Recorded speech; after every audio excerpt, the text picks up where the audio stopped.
जय हिंद साथियों। आप सभी का स्वागत है आपके अपने प्यारे से परिवार जीके जीएस बाई प्रबल सर में। मैं प्रसून आज आप लोगों का एक बार फिर से आपके इस क्लास में बहुत बहुत स्वागत करता हूं। आशा करता हूं कि आप सभी को ये आपका प्यारा सेशन जो है बहुत आपके दिल के करीब जा रहा होगा और आपके दिल की अंतरिम गहराइयों तक ये पहुंच पा रहा होगा। ये जो आपका केमिस्ट्री इन शॉर्ट या बोल लीजिए साइंस इन शॉर्ट जो आपकी क्लास चल रही है वो आपके लिए बहुत बेनिफिशियल, बहुत ही ज्यादा इंपॉर्टेंट है। इसको आप लोग बिल्कुल इग्नोर मत करिए, जितना ज्यादा से ज्यादा लोगों तक शेयर कर सकते हैं करिए ताकि सबको इसका फायदा मिल पाए। चलिए बिना बात करते हुए अपने क्लास को स्टार्ट करते हैं। देखते हैं कि आज हमारा क्या पढ़ना है। आप लोगों को पता होगा, जैसे देखो आप जनरल लाइफ में जाओगे तो देखते होगे किसी को सिगरेट पीते हुए, तो आपके दिमाग में क्या आता होगा कि जो सिगरेट पीता है वो सिगरेट लाइटर भी रखता है। तो सिगरेट लाइटर में कौन सी गैस का यूज किया जाता है? तो उसमें अगर बात करें तो आप लोग क्या बता देते हैं? तो फट से ब्यूटेन बता देते हैं। आपको पता है ना, जैसे मेरे प्यारे साथियों आपसे पूछा जाता है कि मार्स गैस किसको कहा जाता है, तो आप बोलते हैं कि मीथेन को कहा जाता है। फायर डैम्प किसको कहा जाता है, तो मीथेन को कहा जाता है। आपसे कोई पूछता है कि मीथेन की संरचना कैसी होती है, तो आप बता देते हैं टेट्राहेड्रल होती है। ठीक है जी। तो इन सब चीजों से रिलेटेड आपके कुछ विविध पॉइंट्स हैं जिसको आपको समझना है, वो मैं आपके सामने आज परोस रहा हूं। इसको आप लोग अच्छे तरीके से समझिएगा और यहीं पे हमको याद करके जाना है। इतना आप लोगों को बस मतलब कृपा करना है मेरे पे। अगर आप लोग कर सकते हैं तो कर दीजिएगा, बाकी कोई दिक्कत की बात नहीं है। जैसे आपने पढ़ा होगा जेनॉन के बारे में। किसके बारे में बाबूजी? जेनॉन के बारे में आप लोगों ने पढ़ा होगा। और जेनॉन के बारे में आप क्या जानते हैं? तो जेनॉन क्या है? एक आपका अक्रिय गैस है। अक्रिय गैस का मतलब क्या है? निष्क्रिय गैस। निष्क्रिय गैस का मतलब इसका पोजीशन कहाँ पे? तो ग्रुप 18 में। ग्रुप 18 कहने का मतलब क्या? पीरियोडिक टेबल की बात करते हैं तो उसके सबसे राइट कॉर्नर पे आपका एक ग्रुप होगा जो कि आपके अक्रिय निष्क्रिय नोबेल गैस का क्या है? आपका ग्रुप है, उसमें आपको जेनॉन दिखता है। जेनॉन की बात करें तो जनरली ऐसा बताया जाता है कि नट गैस किसी भी और मतलब पार्टनर के साथ रिएक्शन में पार्टिसिपेट नहीं करते हैं, लेकिन जेनॉन क्या करता है? ऑक्सीजन, फ्लोरीन इन सब के साथ रिएक्शन करके अपना कंपाउंड फॉर्मेट कर देता है, बना देता है। तो जेनॉन की बात करते हैं, इसका प्रयोग क्या होता है? तो स्पोर्ट डोपिंग की बात करते हैं। नहीं बोलते हैं कि डोपिंग में ये पकड़े गए हैं कि ये मेरे प्यारे साथियों ड्रग्स लेते हैं, तो स्पोर्ट डोपिंग में आपकी किसका? जेनॉन का प्रयोग किया जाता है। या लेजर की बात करते हैं, जिसका चिकित्सा में भी चिकित्सा की बात करते हैं, जिसको आप लोग जो भी इलाज होता है उसमें लेजर का भी प्रयोग किया जाता है कहीं ना कहीं, तो लेजर में जेनॉन का प्रयोग किया जाता है। इसको आप लोग याद रख लेंगे। ठीक है जी। नियॉन की बात करते हैं तो नियॉन का प्रयोग नियॉन लैंप में किया जाता है। इसको भी आप लोग अच्छे से याद रखेंगे। बाकी की बात करें, सल्फर की बात करें तो सल्फर का जैसे नाम आता है आपके दिमाग में बोलते हैं सर जी सल्फर डाइऑक्साइड। जब सल्फर डाइऑक्साइड याद आता है तो आप बोलते हैं कि अम्लीय वर्षा के लिए ये उत्तरदायी है। जब अम्लीय वर्षा के लिए उत्तरदायी बोलते हैं तो आप ये भी बताते हैं कि सर ये सल्फर जो होता है ना कहीं ये मतलब इसकी उपस्थिति आपके प्याज या लहसुन में भी देखने को मिलती है। ठीक है जी। तो प्याज या लहसुन में भी आपके सल्फर की उपस्थिति आपको देखने को मिलती है। और सल्फर की बात करें तो इसमें जो आपका S6 होता है, S6 का जब आप स्ट्रक्चर बनाएंगे तो आप क्या होता है? मुकुट के तरीके से, जो महारानी का मुकुट होता है उस तरीके से आपका स्ट्रक्चर का फॉर्मेशन होता है। और सल्फर की बात करें मेरे प्यारे साथी तो सल्फर कौन से ब्लॉक में है? तो आपके P ब्लॉक में है। ये सबको आपको पता होगा, जैसे मैंने पढ़ाया था उससे टीपो, तो उससे में ऑक्सीजन के बाद आपका सल्फर का ही स्थान आता है जिसका परमाणु संख्या 16 होता है। तो ये बातें आपको पता होनी चाहिए। तो सल्फर की बात करें तो प्याज एवं लहसुन में उपस्थित होता है, इसको याद रखिएगा। अब चलते हैं बाबूजी मिथाइल अल्कोहल के बारे में बात करें तो मिथाइल अल्कोहल का सेवन करने से आपको क्या होगा? तो आपको हमेशा नींद लगने की आशंका रहेगी। लगेगी अब नींद लग जाएगी, तब नींद। अब इसका ज्यादा जब आप सेवन करने लग जाएंगे, जब आप इसका ज्यादा आदी हो जाएंगे तो आपको और गंभीर समस्याएं हो सकती है। आपका लीवर भी डैमेज हो सकता है भाई साहब। साथ ही साथ ये पूछा जाता है कि इस मिथाइल अल्कोहल की बात करें तो इसका फॉर्मूला क्या होता है? तो आपको पता है कि अल्कोहल ग्रुप की बात करें तो इसका फॉर्म क्या होता है? ROH होता है। और इसी का फर्स्ट मेंबर क्या है? मिथाइल अल्कोहल, जिसको CH3OH कहा जाता है। ये आपका मिथाइल अल्कोहल जो नाम है, मिथाइल अल्कोहल जो नाम है आपका बाबूजी, ये आपका कैसा नाम है? तो ये आपका सामान्य नाम है। लेकिन इसका थोड़ा सा स्टैंडर्ड अगर IPAC नेम के तरफ आप जाओगे, किसके तरफ जाओगे? IPAC नेम के तरफ अगर आप जाओगे तो इसका IPAC नेम क्या हो जाता है? मेथेनॉल हो जाता है। क्या हो जाता है बाबूजी? मेथेनॉल हो जाता है। इसको आप लोग अच्छे तरीके से याद रखेंगे। तो मिथाइल अल्कोहल की बात करें तो इसको सबसे पहले कैसे प्राप्त किया गया था? तो लकड़ी के भंजक आसवन की बात करते हैं, उस विधि से आपको ये मिथाइल अल्कोहल को सबसे पहले आपका प्राप्त किया गया था। और इसका ज्यादा सेवन मानव मतलब जाति के लिए बात करें तो ज्यादा हानिकारक हो सकता है, यानी कि इससे बचने का प्रयास करना चाहिए। तो इसका प्रयोग क्या है, तो कृत्रिम रंग जो बनते हैं, आर्टिफिशियल जो कलर बनते हैं, उसमें इसका प्रयोग किया जाता है। ये भी पॉइंट आपको ध्यान रखने की जरूरत है। तो ये आपका पॉइंट क्या हो जाता है, क्लियर हो जाता है। अब बात करते हैं एसिटिलीन की। तो एसिटिलीन की बात करते हैं, जब ये अशुद्ध हो जाएगा, इम्प्योर एसिटिलीन होगा, तो इसका गंध स्मेल कुछ कैसा आएगा भाई साहब, तो लहसुन जैसा, जैसा लहसुन का आपका स्मेल आता है उस तरीके का आपका अशुद्ध एसिटिलीन का भी गंध आपका आता है। इसको आप लोग याद रखिएगा। जब आप कृत्रिम रबर बनाने जा रहे हैं तो कृत्रिम रबर बनाने में भी आपका एसिटिलीन का प्रयोग होता है, आपको पता होना चाहिए। या कर्पूर गौरम करुणावतारम संसार सारम भुजगेंद्रहारम, तो कपूर बनाने की बात करते हैं तो उसमें भी आपकी बात करते हैं तो किसका यूज होता है, आपके एसिटिलीन का प्रयोग होता है। जब भी कपूर की बात करें या कर्पूर की बात करते हैं भाई साहब, तो आप कहाँ पे चले जाते हैं, ऊर्ध्वपातन अभिक्रिया की बात करते हैं, जिसको सब्लिमेशन कहा जाता है। सब्लिमेशन में क्या होता है कि जो कोई क्या होता है, सीधे ठोस अवस्था से सीधे जंप करके बिना द्रव में बदले गैस में, और गैस से फिर रिवर्स मार के बिना द्रव में आए ठोस में बदल जाता है। तो वैसी प्रक्रिया को क्या कहा जाता है, ऊर्ध्वपातन अभिक्रिया के तहत या प्रक्रिया के तहत का बताया जाता है। और उसका बेस्ट एग्जांपल आपका क्या हो सकता है, कपूर हो सकता है, इसको याद रखिएगा। अब गैसोहॉल की बात करते हैं। सबसे पहले गैसोहॉल को कहाँ पे खोजा गया, कहाँ पे प्राप्त किया गया, चाहे इसकी शोध की बात करते हैं, कहाँ पे देखा गया माइडम, तो यहाँ पे बात करें तो गैसोहॉल की बात करते हैं तो आपके ब्राजील में सबसे पहले इसकी बात देखने को मिलती है। और गैसोहॉल में क्या होता है, तो इसमें पेट्रोल और एल्कोहल का क्या होता है, मिश्रण होता है। और वो एल्कोहल कहाँ से प्राप्त किया जाता है, तो गन्ने का रस का जो होता है उससे कहीं ना कहीं आपको देखने को मिलता है, उससे एल्कोहल की प्राप्ति होती है। और उसका प्रयोग किसके साथ, पेट्रोल के साथ मिला देते हैं तो क्या बन जाता है, गैसोहॉल बन जाता है। और गैसोहॉल में पेट्रोल की मात्रा कितनी होती है, तो 90% होती है, और 10% आपके एल्कोहल की मात्रा की बात देखने को मिल रही है। ये भी पॉइंट आपको याद रखना है। अब याद रखना है, जैसे आपसे कोई क्वेश्चन पूछे कि दूध की बात करते हैं या शराब की बात करते हैं, इसके परिरक्षण में किसका प्रयोग किया जाता है, तो आपके हाइड्रोजन पेरोक्साइड का। जब भी आपके हाइड्रोजन पेरोक्साइड दिमाग में आए, आपको याद रखना है इसका प्रयोग एंटीसेप्टिक के रूप में भी किया जाता है। जैसे मान लीजिए कि आपको घाव हो गया है, आपको बहुत चोट लग गई है, तो H2O2 का प्रयोग उस पर किया जा सकता है, यानी एंटीसेप्टिक के रूप में ये प्रयोग में आ सकता है। इसको आप लोग ध्यान दीजिएगा। रॉकेट की बात करें, टॉर्पीडो की बात करें, पनडुब्बी की बात करें, इन सब के नोदक में भी H2O2 का प्रयोग किया जाता है, आपको मैंने पढ़ाया ही होगा। और साथ ही साथ अगर बात करें सिगरेट लाइटर की बात करते हैं, जो कोई सिगरेट पीता है, धूम्रपान स्वास्थ्य के लिए हानिकारक है, इससे कैंसर हो सकता है। और जब भी कैंसर की बात करें तो कैंसर दिवस कब मनाया जाता है, आपके फरवरी में मनाया जाता है।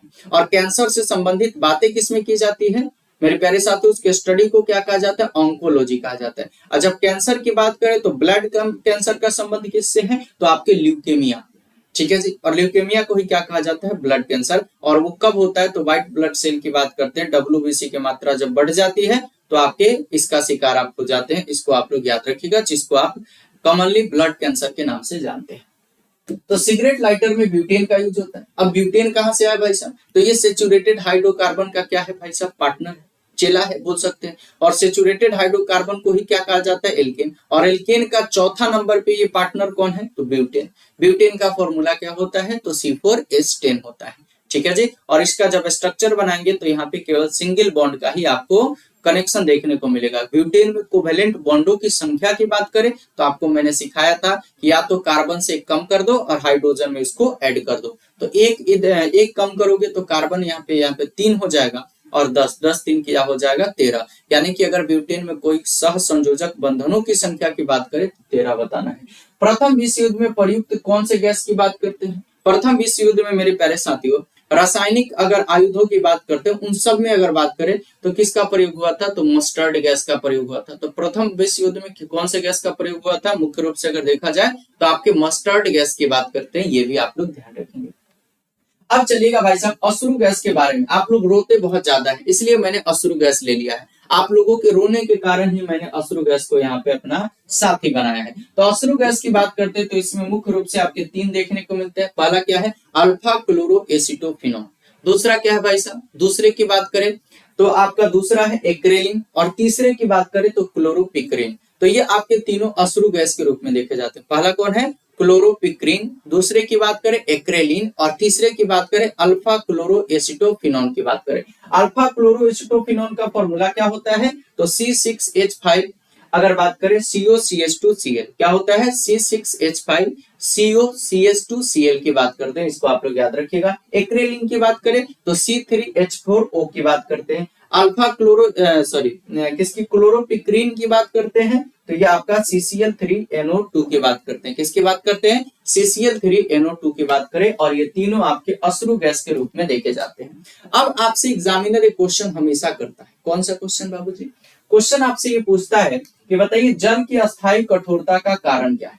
जल में अस्थायी कठोरता आती कैसे है भाई साहब? तो जल की अस्थायी कठोरता ये कैल्शियम और मैग्नीशियम के क्लोराइड और सल्फेट लवणों के कारण आती है।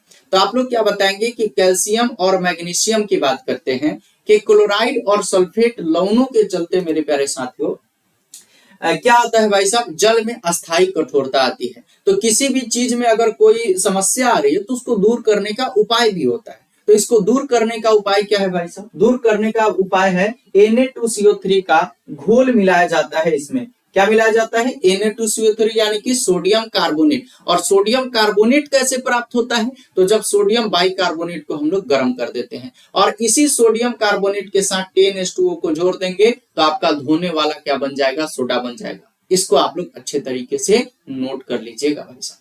यानी कि अगर बात करें तो Na2CO3 का घोल जब मिला दिया जाएगा उसमें आपके जो भी क्या बोलते हैं जल है उसमें अगर आपके अस्थायी कठोरता है उसमें Na2CO3 का घोल मिला दीजिए तो उससे क्या निजात पाया जा सकता है। और यह अस्थायी कठोरता आती किसके चलते है? तो कैल्शियम और मैग्नीशियम के क्लोराइड और सल्फेट लवणों के कारण ये ऐसी स्थिति उत्पन्न होती है। और इसकी दूर करने की सबसे महत्वपूर्ण विधि जो है अस्थायी कठोरता की वो आपकी क्या है? उसको परम्यूटेट विधि के नाम से जाना जाता है। तो आपसे एग्जामिनर क्वेश्चन पूछता है कि जल की अस्थायी कठोरता को दूर करने के लिए किस विधि का प्रयोग किया जाता है? तो आप क्या बताएंगे? इसमें से परम्यूटेट विधि का प्रयोग करते हैं, ये आप लोग याद रखेंगे। जल की अस्थायी कठोरता की बात करें तो कैल्शियम और मैग्नीशियम की बात करें इसके बाइकार्बोनेट लवणों के चलते मेरे प्यारे साथियों बाइकार्बोनेट की उपस्थिति के चलते ऐसी आपके क्या होती है? स्थिति पैदा होती है।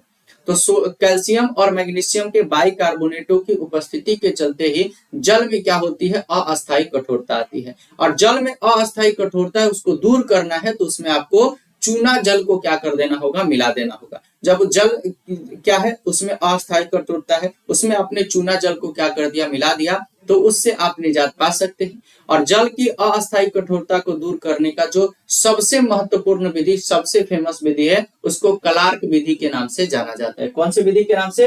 क्लार्क विधि के नाम से जाना जाता है। ये आपके कुछ पॉइंट्स थे, तो मुझे लगता है कि ये सारे पॉइंट्स आपके हो गए होंगे, आपको याद हो गए होंगे, आपको समझ आ गई होगी।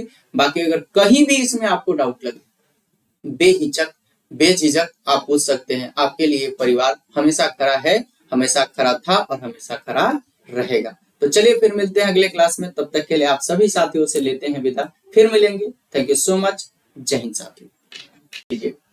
आपके सामने एक चार्ट दिख रहा होगा। मैंने बोला कि देखिएगा ये रेडियो समस्थानिक एवं इनके उपयोग की बात करते हैं। जैसे मेरे प्यारे साथियों कार्बन की बात करें तो C14 की बात करते हैं। तो इसका प्रयोग कहाँ पे किया जाता है? तो जीवों के अवशेषों का काल निर्धारण करने के लिए। अगर किसी भी जीव की बात करते हैं उसके अवशेषों के काल का निर्धारण करना है तो आपके कार्बन समस्थानिक की बात करें C14 का प्रयोग किया जाता है। इसको याद रखिएगा। जैसे आयोडीन की बात करें तो I131 की बात करते हैं।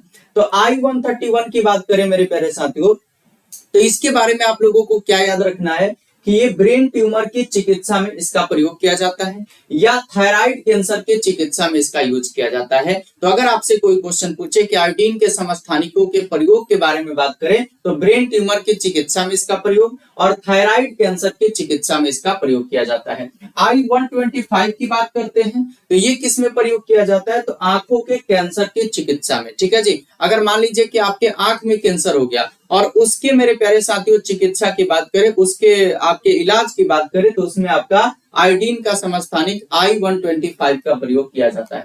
जब FC की बात करते हैं 59 की बात करें, ठीक है जी, तो इसका प्रयोग किसमें किया जाएगा? तो ट्यूमर चिकित्सा की बात करें। नहीं बोलते हैं कि इसको ट्यूमर हो गया है तो ब्रेन ट्यूमर हो गया, बहुत सारे टाइप्स होते हैं इसके।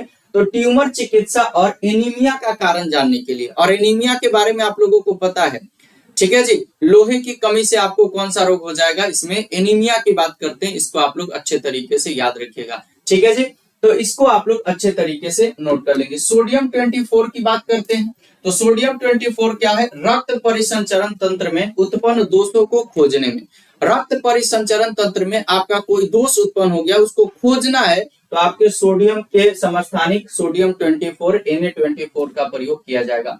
अगर मेरे प्यारे साथियों अगर बात करते हैं, किसकी बात करते हैं, अगर बात करें आपका यहाँ पे गोल्ड की बात करें, गोल्ड 199, इरिडियम की बात करें IR 192, कोबाल्ट की बात करें 60, तो इन सब का प्रयोग किसमें किया जाता है, तो विभिन्न कैंसर के उपचारों में। कैंसर के अलग अलग आपके क्या होते हैं, टाइप्स होते हैं, उन सभी में मेरे प्यारे साथियों कहीं ना कहीं आपके गोल्ड की बात करते हैं। अगर आपके इरिडियम की बात करें और कोबाल्ट के समस्थानिक का प्रयोग किया जाता है, तो कोबाल्ट 60, IR 192 की बात करें और अर्रम 199 की बात करें, इसका प्रयोग विभिन्न कैंसर के उपचारों में आपका किया जाता है। अब अगर बात करें, अगर आपसे कोई क्वेश्चन पूछे इन सब से रिलेटेड, तो मुझे नहीं लगता है कि आप फंसेंगे। जैसे मैंने मान लिया तुमसे पूछ दिया I-131 की बात करें, तो तुम्हारे दिमाग में जाना चाहिए ब्रेन ट्यूमर की चिकित्सा में, थायराइड कैंसर की चिकित्सा में। I-125 की बात करें तो आंखों के कैंसर की बात करते हैं।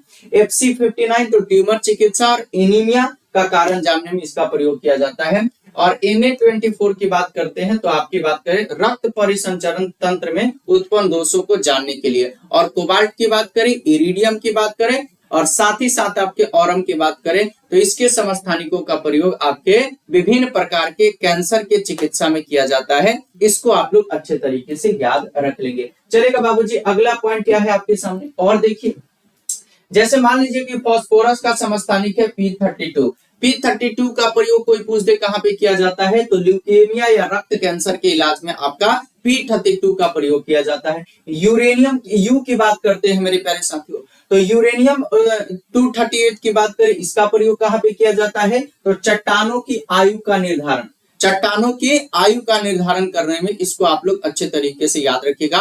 तो यूरेनियम 238 की बात करें तो चट्टानों के आयु का निर्धारण करने में, फास्फोरस 32 बात करें तो ल्यूकेमिया या रक्त कैंसर के इलाज में। फिर आपकी Cu की बात करते हैं यानी कि कॉपर की बात करें, इस 62 तो ग्लूकोज उपापचय का पता लगाने के लिए, तो ग्लूकोज उपापचय का पता लगाने के लिए किसका प्रयोग किया जाता है, तो कॉपर 62 का। Fe की बात करें यानी कि आयरन की बात कर रहे हैं 59, तो एनीमिया के रोग का पता लगाने के लिए, किसके लिए भाई साहब, एनीमिया के रोग का पता लगाने के लिए। यहाँ पे गैलियम 68 की बात करें तो ट्यूमर की स्थिति का ज्ञान लेने के लिए, कि अगर आपके शरीर में ट्यूमर बना है कि नहीं बना है, इसकी जानकारी लेने के लिए, इसका ज्ञान प्राप्त करने के लिए आपके गैलियम के समस्थानिक गैलियम 68 का प्रयोग किया जाता है। एस की बात करें मेरे प्यारे साथियों तो ब्रेन ट्यूमर की स्थिति का ज्ञान लेने के लिए इसका प्रयोग किया जाता है, इसको आप लोग याद रखिएगा। मायोकार्डियल रक्त बहाव की बात करें तो इसमें किसका प्रयोग किया जाता है, रुबिडियम 82 की बात करें। सोडियम 24 की बात करें तो रक्त के थक्का का पता लगाने में, तो रक्त के थक्का का पता लगाने में सोडियम 24। मायोकार्डियल रक्त बहाव की बात करते हैं तो आपके Rb 82, और आर्सेनिक की बात करें, एस की बात करें, इसको आप लोग याद रखिएगा।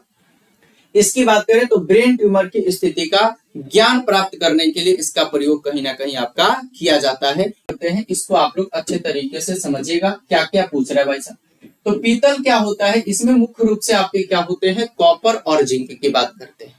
तो कॉपर और जिंक से बात करें तो संबंध किसका है, पीतल। और इसमें कॉपर के कंपोनेंट की बात करते हैं, कॉपर कितना होता है 70% और जिंक कितना होता है 30% होता है। अगर कांसे की बात करें मेरे प्यारे साथियों तो इसमें कॉपर और आपके एसएन की बात करते हैं जिसको आप टीन बोलते हैं।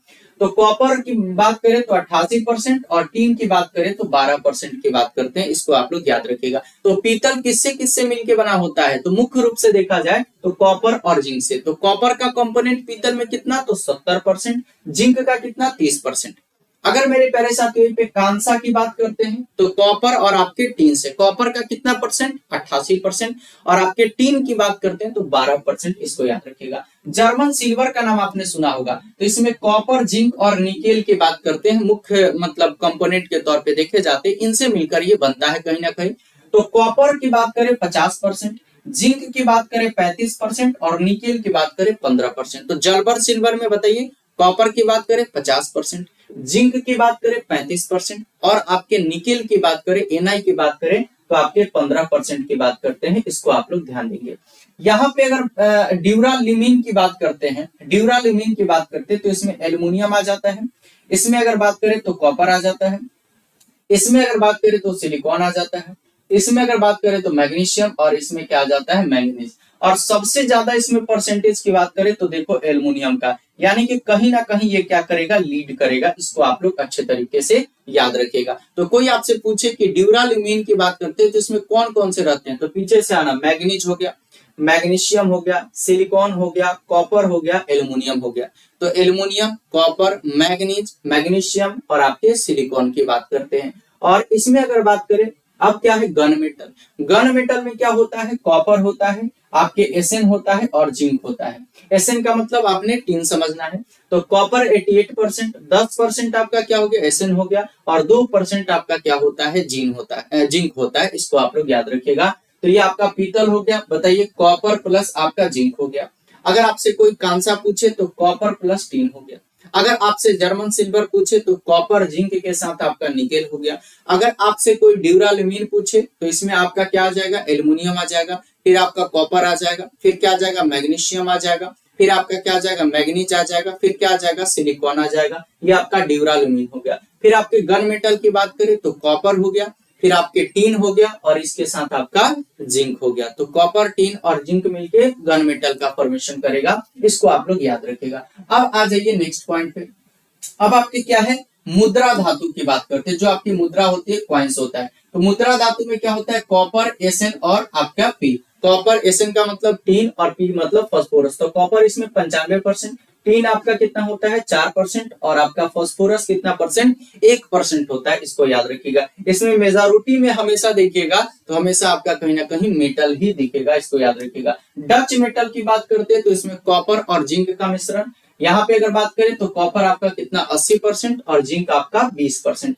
बेल मेटल की बात करें तो कॉपर जिंक की बात करें तो डच मेटल। मुद्रा धातु की बात करें तो कॉपर, टीन और फास्फोरस। कॉपर, टीन और फास्फोरस। कॉपर का परसेंटेज 95%। एसएन की परसेंटेज की बात करें 4%, फास्फोरस 1%। कॉपर प्लस जिंक की बात करते हैं तो ये किसके लिए भाई साहब, डच मेटल के लिए। फिर बेल मेटल की बात करें तो कॉपर प्लस आपका एसएन यानी कि टीन और यहाँ पे 80 और 20 का कॉम्बिनेशन। मैग्नेलियम की बात करते हैं तो मैग्नेलियम में एल्युमिनियम और एमजी के मैग्नीशियम की बात करें तो एल्युमिनियम और मैग्नीशियम की बात करते हैं तो इसमें 95 और 5% का हिस्सेदारी है। एल्युमिनियम इसमें क्या है, ज्यादा प्रायोरिटी में है। इसको याद रखिएगा। एमएन की बात करें यानी कि मैग्नीज और आयरन की बात करें तो इससे मैग्नीज स्टील बनता है, जिसमें मैग्नीज के परसेंटेज की बात करें तो मात्र 14% होता है। मैग्नीज स्टील में मैग्नीज का परसेंटेज मात्र 14% होता है और आयरन का परसेंटेज 80 से 85% होता है। इसको याद रखिएगा। अब एल्निको की बात करते हैं। एल्निको की बात करते हैं तो इसमें एल्युमिनियम होगा, निकेल होगा, कोबाल्ट होगा। ये तो फिक्स है। एल्निको की बात करते हैं, बताइए जी। एल्निको तो एल्युमिनियम, एनआई से निकेल हो गया, को से सीओ से क्या हो गया, कोबाल्ट हो गया और एक आपका बचेगा आयरन। तो हो गया काम खत्म। आयरन का परसेंटेज सबसे क्या होगा, ज्यादा 50% होगा। तो आयरन हो गया, निकेल हो गया, फिर आपके क्या हो गया, एल्युमिनियम हो गया और आपका कोबाल्ट हो गया। तो एल निको, निको का मतलब एन आई से नी हो गया, सीओ से क्या हो गया, को हो गया, एल से क्या हो गया, एल्युमिनियम हो गया और आपका आयरन 50% है। इस तरीके से आपने क्या देखा कि जो भी आपके एग्जाम में इंपॉर्टेंट पूछे जाते हैं मेरे प्यारे साथियों, पीतल किसका किसका मिश्रण है, तो कॉपर और आपके जिंक का है। ठीक है जी। अगर आपसे कोई क्वेश्चन पूछे कांसा तो कॉपर और टीन का है। अगर जर्मन सिल्वर पूछ दे तो कॉपर के साथ आपका जिंक और निकेल की बात करें। अगर आपसे मुद्रा धातु पूछ दे तो बताइए कॉपर हो जाएगा, एसएन हो जाएगा और आपके क्या हो जाएगा, फास्फोरस हो जाएगा। अगर आपसे एल्निको पूछ दे तो आपका क्या हो जाएगा, आयरन हो जाएगा। एफी से क्या हो गया, आयरन, एल्युमिनियम, निकेल और कोबाल्ट हो जाएगा। इसको आप लोग अच्छे तरीके से याद रखिएगा। अगर मैग्नीज स्टील पूछे तो एमएन के साथ एफई हो जाएगा। एमएन का परसेंट 14% और एफई का 80 से 85% की बात करते हैं। तो इस तरीके से आपसे यहाँ से 100%, 110% आपसे यहाँ से क्वेश्चन पूछे जाएंगे ही जाएंगे। तो आप लोग इसको अच्छे से याद रख लीजिएगा। अब एल्कोहल के बारे में जब मैंने आपको पढ़ाया था तो आपको याद होगा एल्कोहल के बारे में मैंने आपको एक ग्रुप बताया था एल्कोहल, और उसमें मैंने आपका इसका सिंबल बताया था ROH की बात करते हैं, जहां R क्या होता है, ये आपका अल्किल ग्रुप होता है। R क्या होता है बाबू जी, अल्किल ग्रुप होता है, इसको आप लोग समझिएगा। तो यहाँ पे अगर मान लीजिए जैसे हमने लिखा CH3OH लिख दिया, तो ये आपका क्या हो गया, मिथाइल अल्कोहल हो गया। क्या हो गया, मिथाइल अल्कोहल की बात करते हैं। जैसे हमने यहाँ पे लिख दिया CH3, क्या लिख दिया, CH2 और OH लिख दिया, इसी की बात करते हैं तो इसको क्या कहा जाता है, इथाइल अल्कोहल। और सही मायने में देखा जाए तो इथाइल अल्कोहल को ही अल्कोहल के नाम से जाना जाता है, जो कि हम लोग शराब के नाम से जिसको जानते हैं। तो अल्कोहल क्या होता है, एक आपका रंगहीन द्रव होता है, आप सभी को पता है। जिसका आईपीएसी नाम की बात करें, मैंने इथाइल अल्कोहल लिख दिया है। ये एक आपका अत्यधिक ज्वलनशील होता है। अगर इसके बारे में बात करें तो ये आपका अत्यधिक क्या होता है, ज्वलनशील होता है। इसको आप लोग अच्छे तरीके से याद रख लीजिएगा, ठीक है जी। अत्यधिक आपका क्या होता है, ज्वलनशील होता है, और एक आपका रंगहीन द्रव है। ये मानव में क्या करता है, उत्तेजना लाता है। और आके मानव, जब मान लीजिए आपको इंग्लिश नहीं आती है और आपने इंग्लिश बोलना चालू कर दिया, समझिए आप पे दारू का नशा कहीं ना कहीं चढ़ गया। बिहार में क्या है भाई साहब, पूर्णतः शराबबंदी है। इसको आप लोग अच्छे तरीके से याद रखिएगा, ठीक है जी। और इसी को लेके बिहार में एक आपका अभियान चलाया गया, जिसको ऑपरेशन प्रहार के नाम से जाना जाता है। किसके नाम से, ऑपरेशन प्रहार के नाम से जाना जाता है। सब कुछ सिखाऊंगा, बस बने रहिएगा क्लास में। ऑपरेशन प्रहार के नाम से जाना जाता है। तो बिहार में पूर्णतः शराबबंदी लागू है। औद्योगिक दृष्टिकोण से इसका उत्पादन किण्वन विधि द्वारा किया जाता है। औद्योगिक विधि से, इंडस्ट्रियलाइज फॉर्म में देखा जाए तो इसका उत्पादन जो होता है वो किण्वन विधि से किया जाता है। इसको आप लोग अच्छे तरीके से याद रखिएगा। अब मेरे प्यारे साथियों, आप लोग गाना सुनते हो कि रम में पिला के विस्की मार लिया रे बाबा, मार लिया रे बाबा, है।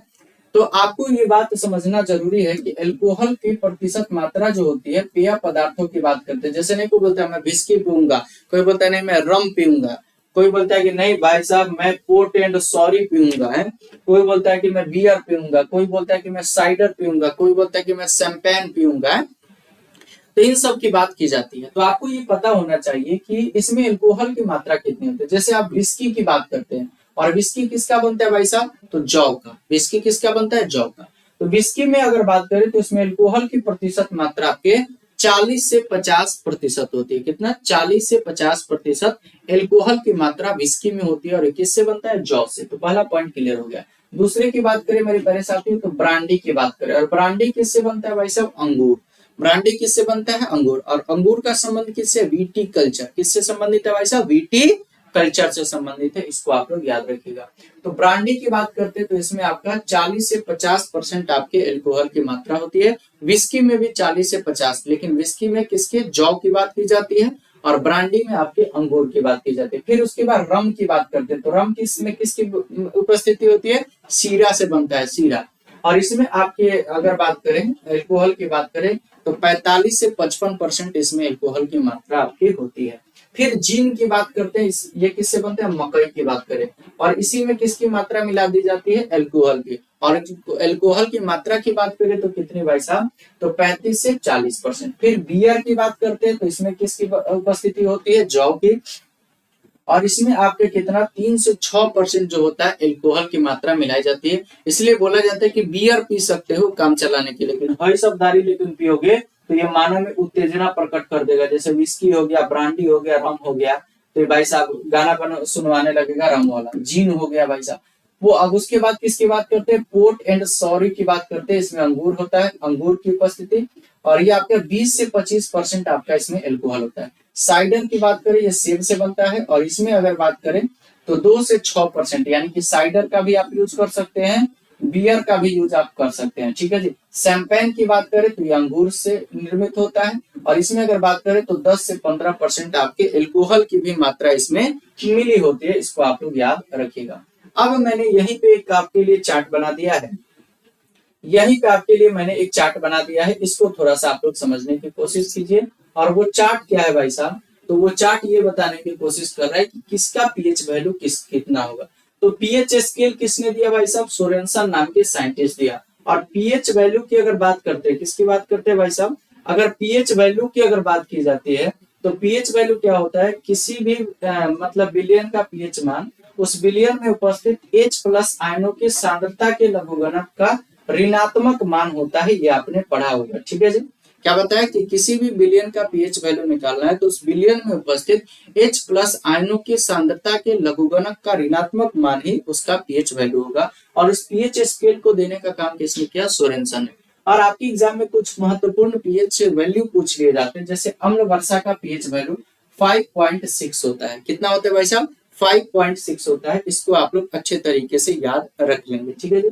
फिर अगर दूध की बात करें तो 6.5%, तो अम्ल वर्षा 5.6, दूध की बात करें 6.5। खून की बात करते हैं, जो मानव का रक्त होता है उसका पीएच वैल्यू 7.4 होता है।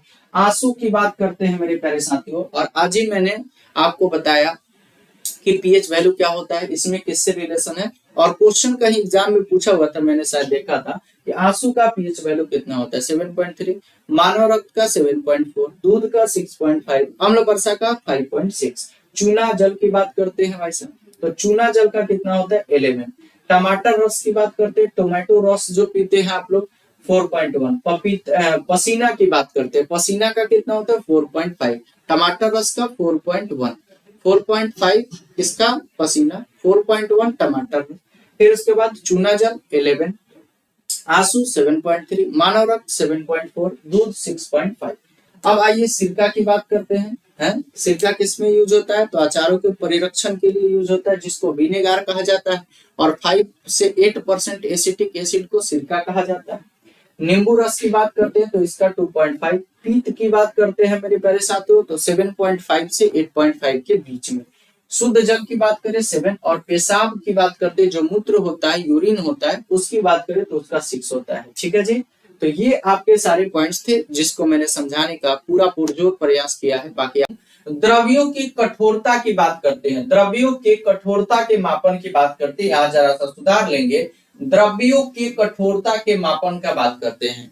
तो एक मोहस नाम का इंसान पैदा लेता है, और मोहस ने एक स्केल के माध्यम से तुलनात्मक रूप से मेरे प्यारे साथियों कठोरता का मापन किया। किसकी भाई साहब? तो द्रव्यों की बात करते हैं, तो द्रव्यों के कठोरता का मापन की बात करें तो तुलनात्मक रूप से करने का प्रयास किसने किया? तो उसका नाम क्या था? मोहस। मोहस नाम का साइंटिस्ट था। इसी को मतलब इस जो आधार था, इसका जो आधार था, उसी आधार के तहत इसको मोहस का कठोरता मापांक भी कहा गया। और उसने बताया कि कौन सा जो आपका द्रव्य है वो ज्यादा क्या है? कठोर है। जैसे आप बोलते हैं कि हीरा सबसे कठोर पदार्थ के तौर पे देखा जाता है, यानी कि इसकी कठोरता मोहस के अकॉर्डिंग कठोरता मापांक में कितनी है, इस आधार पे भी आप बता सकते हैं मेरे प्यारे दोस्तों। तो यहाँ पे आइएगा, जरा समझते हैं। जैसे आप सभी लोगों को पता होगा कि सबसे ज्यादा कठोर यहाँ पे कौन दिख रहा है? हीरा दिख रहा है। अब मेरे प्यारे साथियों, कृत्रिम हीरा बनाना है तो उसमें ग्रेफाइट का सहयोग लेना पड़ेगा। कृत्रिम ग्रेफाइट की बात करते हैं भाई साहब, तो उसमें एचिसन विधि का प्रयोग करना पड़ेगा। और ग्रेफाइट की बात करते हैं तो इसका प्रयोग आपको पता ही है कि शीशा पेंसिलों में इसका प्रयोग करते हैं। ग्रेफाइट होता क्या है? विद्युत का सुचालक अधातु होते हुए भी मेरे प्यारे साथियों ये भी याद रखिएगा। ठीक है जी। और शीशा पेंसिलों में शीशा का प्रतिशत क्या होता है? तो 0/सन्नाटा होता है। और ग्रेफाइट की बात करते हैं मेरे प्यारे साथियों, ग्रेफाइट की बात करते हैं तो ये कार्बन का एक आपका अपरूप भी होता है, इसको याद रखिएगा। ग्रेफाइट के प्रयोग की बात करते हैं, ग्रेफाइट की बात करते हैं तो इलेक्ट्रोड आर्क में भी ग्रेफाइट का कहीं ना कहीं प्रयोग किया जाता है। ठोस संनेहक के रूप में भी इसका कहीं ना कहीं प्रयोग किया जाता है, वो तो बाद की बात है। जब हीरे की बात आपने कर ही ली तो मेरे प्यारे साथियों हीरे का अपवर्तनांक भी याद रखिएगा, क्योंकि एग्जामिनर आपसे ये भी क्वेश्चन पूछ सकता है। तो हीरे का अपवर्तनांक कितना होता है? 2.42 होता है। यहीं पे अगर एग्जामिनर आपसे पानी का अपवर्तनांक भी पूछे तो 1.33 आपको बताना लाजमी हो जाएगा। यानी कि हीरा की बात करें तो ये भी आपके के बाद क्या बात करते हैं? कार्बन का अपरूप है, और ये कठोर, सबसे कठोर के तौर पे इसमें देखा जा सकता है। तो हीरा हो गया। हीरा के बाद की बात करें तो उसका नाम क्या है? कोरंडम। हीरा की बात करते हैं तो कोरंडम की कठोरता 9 होती है, हीरा की कठोरता 10। अकॉर्डिंग टू मोहस स्केल है, कठोरता के मापांक स्केल के अनुसार यहाँ पे हीरा की कठोरता क्या है? 10 है। कोरंडम की क्या है? 9 है। तो आपसे एग्जामिनर ये जानना चाहते हैं कि बच्चे का डेप्थ क्या है, तो आपसे ना इसका एक ऑर्डर पूछ देगा कि कठोरता मापांक के अनुसार निम्नलिखित द्रव्य को क्या करिए? सजाइए मेरे प्यारे साथियों। तो आप उसमें फंस सकते हैं अगर आपको इसकी जानकारी ना होगी तो। ठीक है जी। तो इसको आप लोग थोड़ा सा समझने की कोशिश जरूर कीजिएगा। चलिए अब देखिए, तो कोरंडम 9, टोपाज की बात करते हैं तो इसकी कठोरता 8 होती है, क्वार्ट्ज की बात करते हैं तो इसकी कठोरता कितनी 7 होती है, सीसा की बात करें तो इसकी कठोरता 6.5 होती है, फेल्सपार की बात करें तो इसकी कठोरता 6 होती है। तो इस सबसे पहले फेल्सपार की बात करें सबसे कम इसमें, उसके बाद आपके सीसा 6.5, फिर क्वार्ट्ज की बात करें 7, फिर आपके टोपाज की बात करें 8, कोरंडम की बात करें 9, हीरा की बात करें तो आपका 10 हो जाएगा। अब आइएगा जरा इसमें आते हैं, अब यहां से स्टार्ट करते हैं। एपेराइट की बात करें तो इसकी कठोरता की बात करें 6 होती है, फिर अगर बात करें ब्रास की बात करें 3.5, ब्रास की बात करें, अब पिछले क्लास में मैंने आपको ब्रास और ब्रॉन्ज के बारे में बताया था और इसमें डिफरेंसेस भी आपको मैंने बताया था अगर आपको याद हो तो। अब ब्रास का मतलब किससे संबंध जोड़ते हैं, पीतल, और ब्रॉन्ज की बात करते हैं मेरे प्यारे साथियों तो आपके किससे संबंध जोड़ते हैं, कांसा से संबंध जोड़ते हैं, इसको आप लोग याद रखिएगा। और अगर पीतल की बात करें तो किसके किसके कॉम्बिनेशन की बात करते हैं, कॉपर और जिंक के। परसेंटेज की बात करें 70 और 30%। अगर कांसा की बात करते हैं तो कॉपर के साथ टीन आ जाता है, इसके परसेंटेज की बात करें तो कॉपर 88% और 12% आपका क्या होता है, टीन होता है। मामला आया, मजा आया, बहुत बढ़िया भाई साहब। यानी कि अगर तांबे की बात करें तो इसकी कठोरता 2.8, एपेराइट की बात करें इसकी कठोरता 6, ब्रॉस की बात करें 3.5, ग्रेफाइट लोरे भाई 0.7। ग्रेफाइट की कठोरता इसमें सबसे क्या है, कम है, यानी कि ग्रेफाइट क्या होता है, क्षण भंगुर होता है। बोल सकते हैं, बोल दो सर, क्या दिक्कत। जिप्सम की बात करें तो इसकी कठोरता क्या होती है, 2.0। लेकिन सर जी जिप्सम का फॉर्मूला भी पूछा जाता है, तो क्या आप बता सकते हैं जिप्सम का फॉर्मूला? सर आप बता सकते हो? मैंने बोला जी कोशिश कर सकता हूँ, बताओ सर। मैंने बोला देखो बाबू, जिप्सम की बात करते हैं तो CaSO4 इंटू क्या होता है, 2H2O होता है। इसको आप लोग अच्छे तरीके से याद रखिएगा। और इसी जिप्सम से कौन प्राप्त होता है बबुआ, तो क्या प्राप्त होगा, CaSO4 इंटू में कौन चीज, हाफ H2O होता है। ऐसे लिखने का मन ना करे तो CaSO4 होल ट्वाइस इंटू में H2O लगा देना। इसी को क्या कहा जाता है, प्लास्टर ऑफ पेरिस। और इसका और क्या नाम है, तो calcium sulphate hemihydrate. Calcium sulphate dihydrate हो जाएगा तो जिप्सम हो जाएगा। जिप्सम से क्या बनेगा, प्लास्टर ऑफ पेरिस बनेगा। इसको भी आप याद रखिएगा अच्छे तरीके से। यानी कि पेराइट की बात करें तो इसकी कठोरता 6, ब्रॉस की बात करें तो इसका कठोरता 3.5, ग्रेफाइट की बात करें तो आपके क्या हो जाएगा 0.7, जिप्सम की बात करें 2, और माइका के बारे में बात किया जाए तो आपका क्या हो जाएगा 1 हो जाएगा। और तांबे की बात करें मेरे प्यारे साथियों तो तांबे का कितना हो जाएगा 2.8। यानी कि इस हमको ग्राफ से सीखने को क्या मिला, इस ग्राफ से हमको क्या सीखने को मिला, तो ये ग्राफ हमको यही सिखाया बाबूजी कि बता रहा है कि इसमें से सबसे कठोर पदार्थ कौन है। अगर आपसे कोई क्वेश्चन पूछे कि इसमें सबसे कठोर पदार्थ के तौर पे किसको देखा, तो उसका नाम क्या था, हीरा। हीरा हीरा हीरामन की बात करते हैं तो आपके चला जाएगा प्रेमचंद के मेरे प्यारे साथियों उपन्यास में। ठीक है जी, तो सबसे कठोर पदार्थ हीरा। अब सबसे कम कठोर की बात करते हैं, सबसे कम कठोर कौन दिखा रे भाई साहब, सबसे कम कठोर पदार्थ कौन दिखा, तो उसका नाम क्या, ग्रेफाइट। और ग्रेफाइट की बात करें तो इसको अस्थाई आपके अपरूप के तौर पे भी देखा जाता है, इसको याद रखिएगा। हीरा की बात करते हैं मेरे प्यारे साथियों तो हीरा को जब काटा जाता है तो हीरा के चटकने से मेरे प्यारे साथियों उसमें क्या होने लगता है, उसका जो चमक होता है वो किसके चलते होता है, तो due to the total internal reflection की बात करते हैं, यानी कि पूर्ण आंतरिक परावर्तन के चलते होता है। ठीक है जी, इसको आप लोग अच्छे तरीके से याद रखिएगा। तो आप द्रव्य के कठोरता के मापन के बारे में समझ गए कि इसको किसने बताया था, तो उसका नाम क्या था, मोहस। इसने अपना एक मापांक दिया, इस स्तर पे इसने इसको बताया। और सबसे ज्यादा कठोर की बात करें तो हीरा, हीरा के बाद नीचे आएंगे तो कोरंडम, फिर टोपास आ जाएगा, फिर क्वार्ट्ज आ जाएगा, फिर सीसा आ जाएगा, और तब क्या आ जाएगा, फेल्सपार आ जाएगा। सबसे कम की इसमें बात करें ग्रेफाइट जिसकी कठोरता 0.7 है, और इसमें सबसे ज्यादा एपराइट जिसकी कठोरता 6 है। इस तरीके से आप लोग इसको समझ सकते हैं। मैंने कोशिश किया है, छोटा सा प्रयास जरूर किया है कि आप लोगों को ये सेशन अच्छा लगा होगा। बाकी आप लोग जय हिंद साथियों, आप सभी का एक बार फिर से आपके अपने परिवार GKGS बाई प्रबल सर में बहुत बहुत स्वागत है। आप सभी का मैं अपना साथी प्रसून आपके लिए हाजिर हूँ बहुत मजेदार सेशन लेके। और आप लोगों को पता है कि हम लोग साइंस इन शॉर्ट पढ़ रहे हैं, उसमें बहुत सारी चीजें हम लोग सीख रहे हैं according to pie chart, according to मतलब एक अपना वे लेके मैं आपको समझाने की, सिखाने की, याद कराने की प्रयास कर रहा हूँ, आप सभी लोग जरूर बताएंगे कि आपको ये मेरा प्रयास कैसा लग रहा है। तो चलेगा, इसी कड़ी में आज हम लोग अगले कॉन्सेप्ट की तरफ बढ़ेंगे।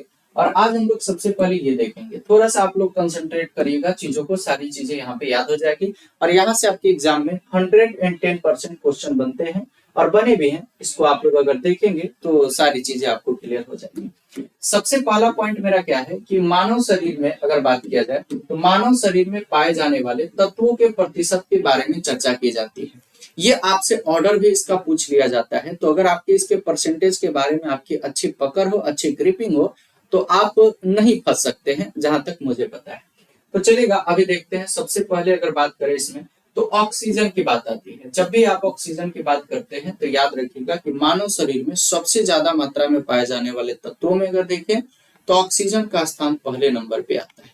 किसकी बात करते हैं? ऑक्सीजन का स्थान पहले नंबर पे आता है, जिसका परसेंटेज कितना है तो आपका 65% की बात करते हैं। इसको आप लोग याद रखिएगा। किसकी बात करते हैं? ऑक्सीजन की बात करते हैं, इसको याद रखिएगा। तो ऑक्सीजन का परसेंटेज आपका कितना है? 65% की बात करते हैं। दूसरे नंबर पे अगर बात करें तो आपका कार्बन की बात करते हैं। किसकी बात करते हैं? कार्बन की बात करते हैं। और कार्बन का परसेंटेज कितना है मेरे प्यारे साथियों? 18.5% की बात करते हैं। जैसे आपने कार्बन के बारे में पढ़ा है कि जितने भी आपके जो आपके सजीव स्रोत हैं, अगर इनसे बात किया जाए तो कहीं ना कहीं सजीव स्रोतों के लिए कार्बन एक अत्यंत एक महत्वपूर्ण कड़ी के तौर पे देखा जा सकता है। और कार्बन से मेरे प्यारे साथियों केमिस्ट्री का अलग ही डिपार्टमेंट बना दिया गया, ऑर्गेनिक केमिस्ट्री। तो इसलिए आप समझ सकते हैं कि इसका आपके डेली लाइफ में कितना ज्यादा यूज है। जो भी आप मेडिसिन का यूज करते हैं उसमें भी ऑर्गेनिक कंपाउंड है, ऑर्गेनिक केमिस्ट्री है। कहीं ना कहीं जितना आप लोग डे टू डे लाइफ में साइंस से रिलेटेड चीजें देखते हैं उसमें कहीं ना कहीं ऑर्गेनिक का एक बड़ा हिस्सा देखने को मिल सकता है। तो चलेगा, ऑक्सीजन का 65%, कार्बन का 18.5%। हाइड्रोजन की बात करते हैं तो आपका 9.5%। यानी कि आप लोगों को अब कैसे याद रखना है मेरे प्यारे साथियों? HCO याद रखना है। किसकी बात करते हैं? HCO की बात करते हैं। HCO से आपको याद रखना है कि सबसे कम की बात करें तो हाइड्रोजन का परसेंटेज होगा मानव शरीर में अगर बात किया जाए। उसके बाद की बात करें तो आपका कार्बन, उसके बाद ऑक्सीजन। ये एक आपका हो गया। फिर अगर इस HCO के बाद की बात करें तो इसमें आपका तीन पार्ट को ले लीजिए। सबसे पहले पार्ट को ले लीजिए आप लोग नाना को ले लीजिए। फिर आप लोग किसको ले लीजिए मेरे प्यारे साथियों? का को ले लीजिए और पी को ले लीजिए। यानी कि नाइट्रोजन और उसके बाद कैल्शियम और आपके फास्फोरस की बात करते हैं तो नाइट्रोजन का परसेंटेज कितना होता है? 3.2% होता है। कैल्शियम का परसेंटेज कितना होता है? 1.5% होता है। फास्फोरस का परसेंटेज कितना होता है? 1% होता है। तो इसका ये ऑर्डर आप लोगों को याद रखना है ताकि ऑर्डर पूछे तो आप इसको अरेंज कर पाए अकॉर्डिंग टू द परसेंटेज। ठीक है जी। तो यानी कि नाइट्रोजन का कितना हो गया? 3.2%। कैल्शियम का कितना हो गया? 1.5%। फास्फोरस का कितना हो गया? 1%। हाइड्रोजन का कितना हो गया? 9.5%। कार्बन का कितना हो गया? 18.5%। ऑक्सीजन का कितना हो गया? 65%। ये आपकी चीजें याद होगी। अब चलिए थोड़ा सा और आगे बढ़ते हैं। अब अगर बात करें तो इसमें हम लोग किसको किसको ले सकते हैं? अब आपका आ जाएगा पोटेशियम की बात करें, सोडियम की बात करें, यहां से ले लीजिए अच्छे तरीके से। सोडियम की बात करें, फिर आपके मैग्नीशियम की बात करें, फिर आपके पोटेशियम की बात करते हैं। इसको आप लोग अच्छे तरीके से याद रखिएगा। ना मग का यानी कि Na से सोडियम की बात करें, इसका 0.2%। फिर आपके मैग्नीशियम की बात करें तो इसका 0.1% है। फिर आपके पोटेशियम की बात करें तो ये आपका 0.4%। और एक आपके क्लोरीन की बात करते हैं तो क्लोरीन का परसेंटेज आपका कितना है? तो 0.2% की बात करते हैं। इस तरीके से अगर आपने अच्छे से देखा तो आपको ये सारी चीजें अब ना याद हो गई। अब सारी चीजें आपको क्या हो गई? याद हो गई। अगर आप अच्छे से देखोगे तो, अगर आप अच्छे से चीजों को देखोगे तो आपको सारी चीजें अब याद हो चुकी है। ठीक है जी। यानी कि अगर मैं आपसे बोलूं कि ऑक्सीजन का परसेंटेज 65%, अगर मैं आपसे बोलूं कार्बन का परसेंटेज तो 18.5%, अगर मैं बोलूं आपसे कि उसके बाद हाइड्रोजन का परसेंटेज तो कितना हो जाएगा? 9.5%। फिर उसके बाद की बात करें तो आपके कौन हो जाएगा? नाइट्रोजन। नाइट्रोजन का कितना हो जाएगा? 3.2% पे, अप्रोक्सीमेट 3.2 ही होगा, देख लीजिए 3.2 है। ठीक है जी। फिर उसके बाद कैल्शियम की बात करें 1.5%। फास्फोरस की बात करें तो आपका कितना हो जाएगा? 1% हो जाएगा। फिर आपके पोटेशियम की बात करें तो 0.4% हो गया। फिर अगर आपसे सोडियम की बात करता है तो उसका भी 0.2% हो गया। फिर आपके मैग्नीशियम की बात करें तो 0.1%, और फिर आपके क्लोरीन की बात करें तो 0.4%। इस तरीके से हमको ये सारी बातें याद हो गई। तो मानव शरीर में पाए जाने वाले तत्वों के प्रतिशत के आधार पर अगर आपसे कोई क्वेश्चन पूछे, सबसे ज्यादा पूछे तो आपको ऑक्सीजन पता है, उससे कम की पूछे तो आपको कार्बन पता है, उससे कम की पूछे तो आपको हाइड्रोजन पता है। इस तरीके से आपको ये सारे पॉइंट्स याद रखने हैं। तो फर्स्ट आपका जो ये था ये क्लियर हो गया। दूसरे की बात करें, वायुमंडल में स्थित तत्वों के प्रतिशत की बात करें। अब हमारे एटमॉस्फेयर की बात कर रहा है, वायुमंडल की बात कर रहा है। तो वायुमंडल में स्थित तत्वों के प्रतिशत की अगर बात करेंगे तो सबसे ज्यादा किसका होता है? नाइट्रोजन का। तो नाइट्रोजन का कितना परसेंट होता है? 78% नाइट्रोजन का परसेंटेज, यानी कि सबसे ज्यादा मात्रा में वायुमंडल में नाइट्रोजन की उपस्थिति आप देख सकते हैं। और नाइट्रोजन के बाद की बात करें तो कौन हो जाएगा? ऑक्सीजन, जिसका परसेंटेज कितना है?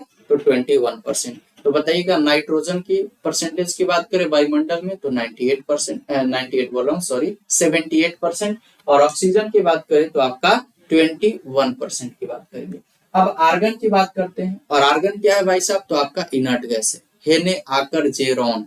आर्कर कहाँ पे है? तो आपके लास्ट ग्रुप यानी कि 18th ग्रुप में है, जिसको आप नोबेल गैस या इनर्ट गैस के नाम से जानते हैं, जो कि रिएक्शन में पार्टिसिपेट नहीं करता है। और ये इसके आउटर मोस्ट सेल जो होते हैं वो कंप्लीटली फिल्ड होते हैं, भरे हुए होते हैं, इसको याद रखिएगा। तो आर्गन का परसेंटेज कितना होता है? 0.93%। किसमें भाई साहब? तो वायुमंडल में। तो वायुमंडल में आर्गन के परसेंटेज की बात करें 0.93, ऑक्सीजन की बात करें 0 बोल रहा हूँ, सॉरी यार, क्या हो गया? 21%, यानी कि 21%।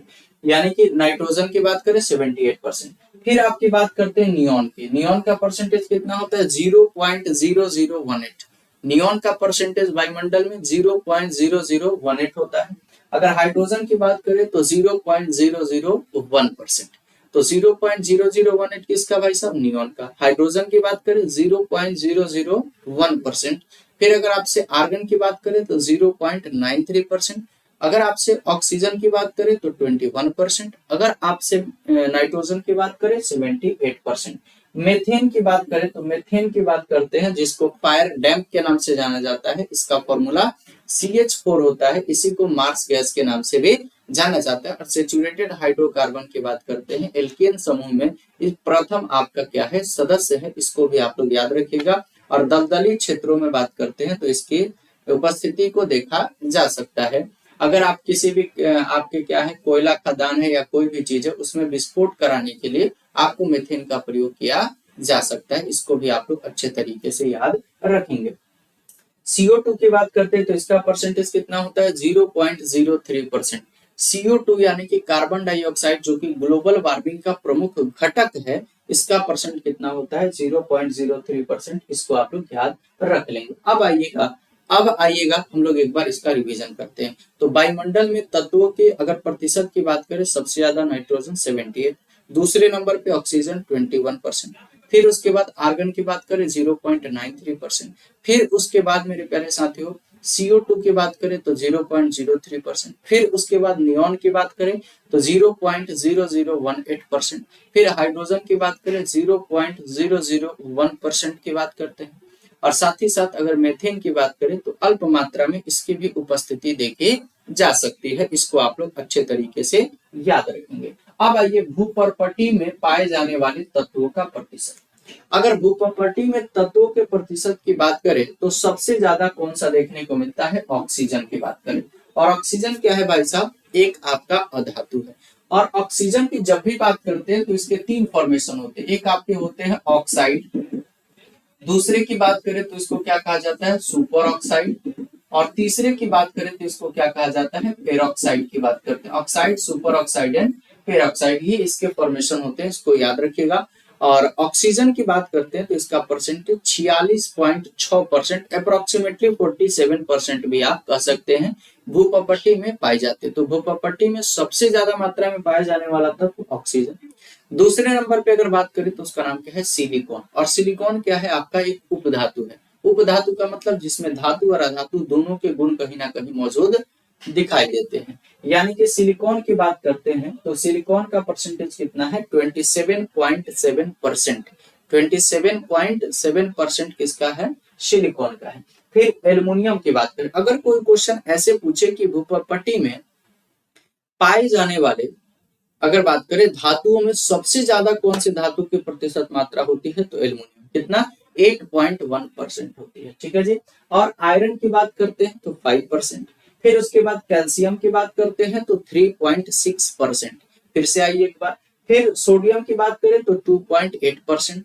फिर आपके पोटेशियम की बात करें तो आपका कितना? 2.6% की बात करते हैं। तो ऑक्सीजन से चलना है ऐसे, ऑक्सीजन से चल के और फिर आपके पोटेशियम पे इंड कर देना है। तो बताइएगा ऑक्सीजन का 46.6%, अगर सिलिकॉन की बात करें तो 27.7%, एल्युमिनियम की बात करें 8.1%, आयरन की बात करें 5%, कैल्शियम की बात करें 3.6%। फिर उसके बाद आपका सोडियम, सोडियम 2.8%, फिर पोटेशियम 2.6%। ये आपकी प्रतिशत उपस्थिति अगर देखा जाए तो ये आपका है। और इससे 100% कहीं ना कहीं आपसे क्वेश्चन पूछा जाएगा कि भूपट्टी में सबसे अधिक मात्रा में पाए जाने वाला तत्व कौन है, तो उसका नाम क्या है? ऑक्सीजन। भूपट्टी में पाए जाने वाला सबसे अधिक मात्रा में पाए जाने वाला धातु कौन है, तो उसका नाम क्या है? एल्युमिनियम। फिर वायुमंडल में सबसे ज्यादा पाए जाने वाला आपका तत्व क्या है भाई साहब, तो उसका नाम क्या है? नाइट्रोजन। या नाइट्रोजन की प्रतिशत मात्रा वायुमंडल में कितनी होती है, ये भी पूछा जा सकता है। मानव शरीर में पाए जाने वाले तत्वों में सबसे ज्यादा मात्रा में पाए जाने वाला तत्व कौन सा है, तो उसका नाम क्या है भाई साहब? ऑक्सीजन। ठीक है जी, इसको आप लोग अच्छे तरीके से याद कर लेंगे। चलिएगा बाबूजी, अगले स्लाइड में आते हैं। अगला स्लाइड अपना क्या कहता है, धातुओं से रिलेटेड कुछ आपको बातें यहाँ पे मैंने लिखी है जो कि आपका एग्जाम कहीं ना कहीं मेरे प्यारे साथियों पूछ देता है। मेरे प्यारे साथियों, इसको आप लोग याद रखिएगा। सबसे पहला क्वेश्चन की उत्कृष्ट धातु निम्न में से कौन है, इससे रिलेटेड कईयों बार आपसे एग्जाम में क्वेश्चन पूछा गया है, लाखों बार बोल दे तो भी कोई दिक्कत की बात नहीं है। यानी कि धातु की बात करते हैं तो उत्कृष्ट धातु के तौर पे, नोबेल मेटल के तौर पे किसको किसको देखा जाता है, तो ये आपका अरम। अरम का मतलब आप लोग समझते हैं? सोना है। और पीटी का मतलब प्लेटिनम समझते हैं। पीटी का मतलब क्या समझते हैं? प्लेटिनम समझते हैं। एजी का मतलब क्या समझते हैं? चांदी समझते हैं। और एचजी का मतलब क्या समझते हैं? पारा समझते हैं। क्या समझते हैं? पारा की बात करते हैं। किसकी बात करते हैं? पारा, जिसको मरकरी के नाम से जाना जाता है। आपको पता है कि अरम जो है वो किसका? गोल्ड जो होता है, गोल्ड जो होता है उसका क्या है? लैटिन नाम है। अगर हाइड्रागाइडम की बात करें तो ये आपका एचजी, पारा या मरकरी का आपका लैटिन नाम है। अर्जेंटम की बात करें तो ये आपका चांदी का क्या है भाई साहब? लैटिन नाम है। फिर आपके प्लेटिनम की बात करें तो आपको पता ही होगा इसके बारे में। ये चारों जो आपके एग्जाम्पल मैंने लिखे हैं ये उत्कृष्ट धातु की एग्जाम्पल है। तो उत्कृष्ट धातु के एग्जाम्पल पारा हो गया, चांदी हो गया, सोना हो गया, प्लेटिनम हो गया। इसको आप लोग याद कर लेंगे। अब अगर कोई आपसे पूछे कि सबसे अधिक आपका विद्युत धनात्मक धातु जो होता है उसका नाम क्या है, तो उसका नाम क्या है? फ्रांसियम। क्या है? तो सबसे अधिक विद्युत धनात्मक आपका जो धातु है उसका नाम क्या है? धातु या तत्व बोल लीजिए, उसका नाम क्या है भाई साहब? तो फ्रांसियम। आतिशबाजी के दौरान, ये बहुत इंपॉर्टेंट क्वेश्चन, और अभी बीपीएससी में एक क्वेश्चन पूछा हुआ था। आतिशबाजी के दौरान हरा रंग बेरियम की उपस्थिति के कारण देखा जाता है। जब आप आतिशबाजी करते हैं, बम फोड़ते हैं, तो जो आपका हरा रंग दिखाई देता है वो due to the barium. Barium के चलते आपके वो हरा रंग की उपस्थिति देखने को मिलती है। आतिशबाजी के दौरान लाल चटक रंग स्ट्रोंशियम की उपस्थिति के कारण दिखाई देता है। किसके भाई साहब? स्ट्रोंशियम की उपस्थिति के कारण ये आतिशबाजी के दौरान लाल चटक रंग आपको दिखाई देता है। तो लाल चटक रंग स्ट्रोंशियम के चलते, और आपके हरा रंग की बात करें तो बेरियम की उपस्थिति के चलते। अगर लिथियम की बात करें तो सबसे हल्का धात्विक तत्व है। लिथियम जो है ये आपके फर्स्ट ग्रुप में देखने को मिलेगा, और लिथियम कहीं ना कहीं डोबेरेनर ट्राइड्स का भी आपका एग्जाम्पल हो सकता है। हो क्या सकता है? होता है। ठीक है जी। अगर बात करें तो लिथियम सबसे प्रबल आपका अपचायक के तौर पे भी देखा जाता है। तो लिथियम के बारे में पहला पॉइंट क्या याद हो गया? सबसे हल्का धात्विक तत्व। दूसरा, सबसे प्रबल आपका अपचायक के तौर पे देखा जाता है। फिर अगर फ्रांसियम की बात करें तो एक रेडियो सक्रिय द्रव धातु है। एक क्या है? रेडियो एक्टिव आपके लिक्विड मेटल के तौर पे किसको? फ्रांसियम को देखा जाता है। टाइटेनियम की बात करें तो इसको एक स्ट्रेटेजिक मेटल का, एक रणनीतिक धातु के तौर पे देखा जाता है। किसकी भाई साहब? टाइटेनियम की बात करते हैं, इसको आप लोग अच्छे। और एक होता है ट्राइटियम, और वो ट्राइटियम क्या होता है? तो हाइड्रोजन का समस्थानिक जो कि आपका रेडियो एक्टिव होता है, रेडियो सक्रिय समस्थानिक होता है, जिसका नाम क्या है? ट्राइटियम की बात करते हैं। अगर सेलेनियम धातु का प्रयोग की बात करें तो फोटो इलेक्ट्रिक सेल में इसका प्रयोग किया जाता है। अगर आपसे कोई क्वेश्चन पूछे कि सेलेनियम धातु का प्रयोग कहाँ पे होता है, तो फोटो इलेक्ट्रिक सेल में इसका प्रयोग किया जाता है। ठीक है जी। चांदी एवं तांबे की बात करें तो विद्युत धारा का सर्वोत्तम चालक की बात करते हैं। सर्वोत्कृष्ट चालक के तौर पे कौन देखे जाते हैं, चांदी तथा तांबा की बात करें। हड्डी एवं दांत का निर्माण करने वाला तत्व कौन सा है, हड्डी और दांत का निर्माण करने वाला जो तत्व है उसका नाम क्या है, कैल्शियम। और कैल्शियम की प्रतिशत मात्रा भूगर्भ पट्टी में कितनी, 3.6% की बात करते हैं, इसको याद रखिएगा। सर्वाधिक आघात वर्धनीय तत्व कौन सा है भाई साहब, तो उसका नाम क्या है, सोना। सबसे ज्यादा आघात वर्धनीय, सबसे ज्यादा मेलिएबल की बात करें तो वो तत्व कौन है, तो उसका नाम क्या है, सोना है। अगर बात करें तो बेरियम हाइड्रोक्साइड की बात करते हैं। बेरियम हाइड्रोक्साइड को ही मेरे प्यारे साथियों, इसको आप लोग याद रखिएगा, बेराइटा वाटर के नाम से जाना जाता है। अगर आपसे कोई क्वेश्चन पूछे कि बेराइटा वाटर किसको कहा जाता है, तो बेरियम हाइड्रोक्साइड को ही कहा जाता है, ये आप लोग याद रखिएगा। बेराइल की बात करते हैं तो बेरिलियम का मुख्य अयस्क है। अगर आपसे कोई क्वेश्चन में पूछ दे कि बेराइल जो होता है वो किसका अयस्क होता है, तो बेरिलियम का। और बेरिलियम कहाँ पे दिखाई देगा, सेकेंड ग्रुप में। और सेकेंड ग्रुप को क्या कहा जाता है, अल्केलाइन अर्थ मेटल ग्रुप कहा जाता है। तो आपके बेरिलियम का मुख्य अयस्क क्या होता है, बेराइल होता है। और बेरियम हाइड्रोक्साइड को क्या कहा जाता है, बेराइटा वाटर के नाम से जाना जाता है। अगर चांदी की बात करें तो चांदी की सर्वाधिक विद्युत चालकता होती है, इसको भी आपको याद रखना है। एस्टेटाइन की बात करते हैं, भू परत में सबसे कम पाया जाने वाला तत्व है। यानी कि भू परत की बात करते हैं उसमें सबसे कम पाए जाने वाले तत्व की बात करें तो उसका नाम क्या है, एस्टेटाइन की बात करते हैं। ऑस्मियम की बात करें एवं इरिडियम की बात करें, सर्वाधिक भारी तत्व के तौर पे देखा जाता है। ऑस्मियम और इरिडियम की बात करते हैं, ये आपके सर्वाधिक भारी तत्व के तौर पे देखे जाते हैं। और मिट्टी के तेल में रखे जाने वाला तत्व कौन सा होता है, तो सोडियम की बात करते हैं। मिट्टी के तेल में किसको रखा जाता है, सोडियम की बात करते हैं, इसको याद रखिएगा। न्यूनतम आयनन विभव वाला तत्व कौन होता है, तो उसका नाम क्या है, सीजियम। तो न्यूनतम आयनन विभव वाला तत्व क्या है, सीजियम। और किसको आपको मिट्टी के तेल में रखा जाता है, तो सोडियम के। ऑस्मियम और इरिडियम सर्वाधिक आपका क्या होता है, भारी होता है। एस्टेटाइन भू परत में पाए जाने वाला सबसे कम मात्रा में पाए जाने वाला तत्व है, इसको याद रखिएगा। एजी की सर्वाधिक विद्युत चालकता होती है। और बेराइल जो होता है वो बेरिलियम का आपका क्या होता है, मुख्य अयस्क होता है। और बेरियम हाइड्रोक्साइड को बेराइटा वाटर के नाम से भी जाना जाता है। उत्कृष्ट धातु आपको क्लियर हो गया। AU, PT, AG और HG की बात करते हैं, इसको आप लोग याद रख लीजिएगा अच्छे तरीके से। ठीक है जी। ये आतिशबाजी के दौरान लाल चटक रंग की बात करें तो जब भी लाल चटक रंग की बात करें तो स्ट्रोंशियम, हरा रंग की बात करें तो आपके बेरियम की बात करते हैं, इसको आप लोग याद रखिएगा। सबसे प्रबल अपचायक की बात करें तो आपका लिथियम। सबसे हल्का धात्विक तत्व की बात करें तो इसका नाम क्या है, लिथियम। और रेडियो सक्रिय द्रव धातु के तौर पे तो फ्रांसियम को देखा जाता है। तो ये आपकी आज की क्लास थी। आप लोग को कैसा लगा आप लोग जरूर बता दीजिएगा। आप सभी का बहुत बहुत धन्यवाद रहेगा इस सेशन में जुड़ने के लिए। Thank you so much. जय हिंद साथियों।